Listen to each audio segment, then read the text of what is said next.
seeking support, but frustration. We have a very frustrated political class. The president himself, he had to go to bed with the opposition. The leader of opposition, he felt threatened by the Gen Z revolution. He had to seek refuge and now converge with his equals, the politicos, to see how he can evoke his political relevance. We have the Deputy President, Gachagua, who is really struggling to find a footing in politics. And I think it has become very apparent to him this is his first and last term in presidency. I don't see anybody else picking him as a running mate.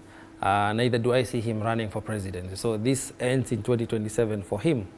Or equally, the Right Honorable Odinga will not be on the ballot come 2027. He will not vie. So they are at a catch-22. And Kalonzo is hoping that... Kalonzo is now trying to dilly-dally and find himself in the watermelon situation. Where do I go? If I abandon them, will I have enough following? If I join Uhuru, will he back me like he backed the Right Honorable Raila Odinga? Or do I go independently and stand with the people? Because Stephen Kalonzo, the senior counsel, has done fairly well for himself in these last couple of months by standing with the Gen Z.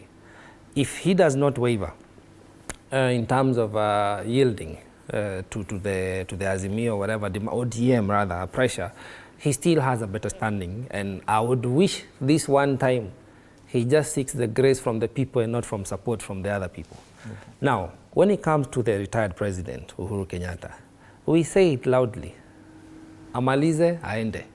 And he did his term and he left. I don't see why they want to drag him back into politics. We were very adamant that we can run this country better than he did when he was the president. And his political influence was well tabulated in the last general election. He supported the Right Honorable Raila Odinga. They did not make it. So that is as far as his political influence goes.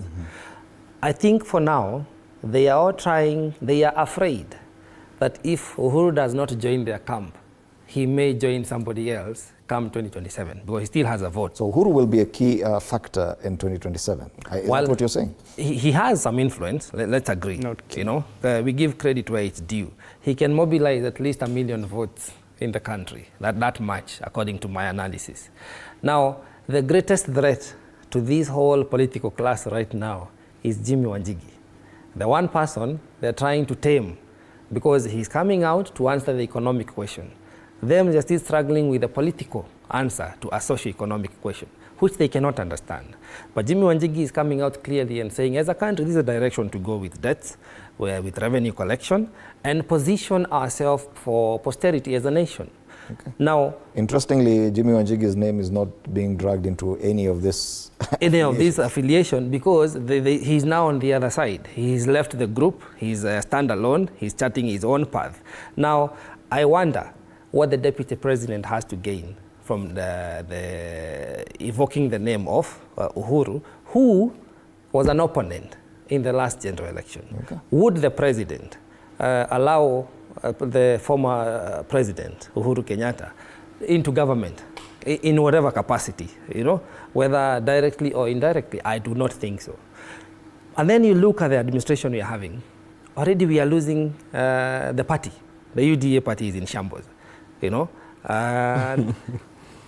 which goes to tell you that even the president does not have a party to run with come 2027. Speaking of the UDA party, and as we wrap up this show, yesterday the former or the ousted Secretary General of the party, Cleophas Malala, came out and issued his very first press conference since his ouster.